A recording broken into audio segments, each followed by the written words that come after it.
قصة غريبة جدا عن الصليب وردت في ضفنار عيد الصليب. لو قرأت الضفنار هتلاقي فيه ربع غريب جدا في الإبصالية، والربع ده بيقول: السلام لك أيها الصليب الذي جعلت المياه المرة حلوة وشربت منه شعوب المؤمنين.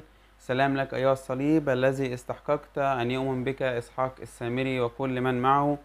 لما تقرأ الربع ده في ضفنار عيد الصليب هيجيلك تساؤلات كتير جدا، واللي هي: مين هو إسحاق السامري؟ وليه مذكور في تذكار عيد الصليب؟ او ليه مذكور في ضفنار عيد الصليب؟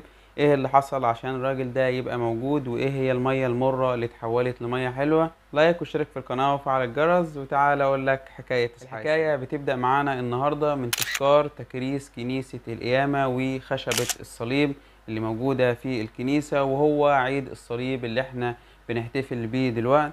في التوقيت ده أو منذ القدم، منذ تدشين الكنيسة، وكل الشعوب المسيحية بتتجه للقدس في تذكار تكريس كنيسة القيامة وعيد الصليب عشان تتبارك بيه، عشان تحتفل وتتبارك بخشبة الصليب اللي موجودة في الكنيسة.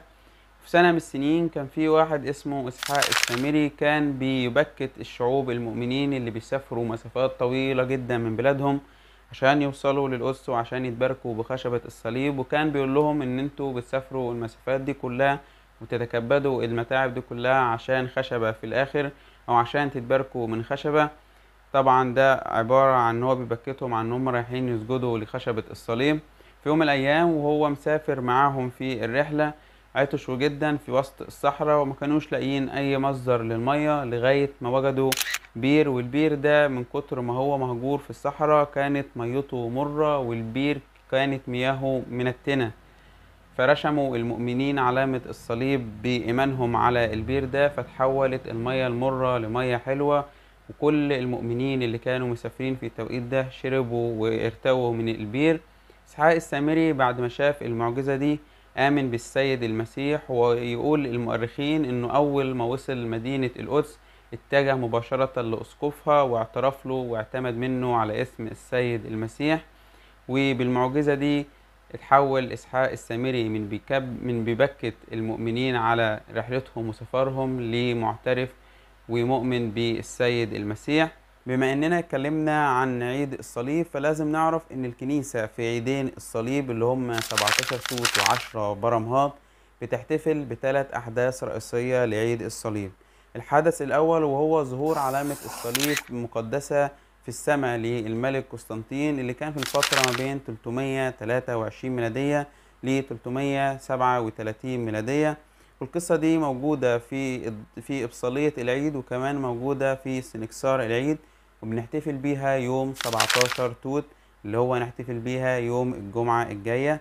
الحدث الثاني اللي متعلق بالصليب واللي بنحتفل بيه في عيد الصليب يوم 10 برمهات من كل سنة، وهو بحث الملكة هيلانا على خشبة الصليب في أورشليم، والقصة اللي كلنا عارفينها اللي بالمناسبة وردت في سنكسار العيد. والقصة دي بترجع لسنة 326 ميلادية، يعني بعد ما رجع الملك قسطنطين منتصر من الحرب اللي ظهرت فيه علامة الصليب. أما القصة الثالثة والأخيرة اللي حصلت سنة 630 ميلادية، وده إنه الفرس احتلوا القدس قبل التاريخ ده وأخدوا خشبة الصليب معاهم. وسنة 630 ميلادية تم استرجاع خشبة الصليب من الفرس ورجعت تاني إلى كنيسة القيامة ورجعت للقدس مرة أخرى. وده برضو تذكاره موجود في السنكسار 10 برمهات. سنة وانتم طيبين وبالصليب فخورين. متنساش تشترك في القناة وتفعل الجرس تشوف الحلقات اللي فاتت، تستنى الحلقات اللي جاية. اشوفكم الحلقة الجاية. سلام.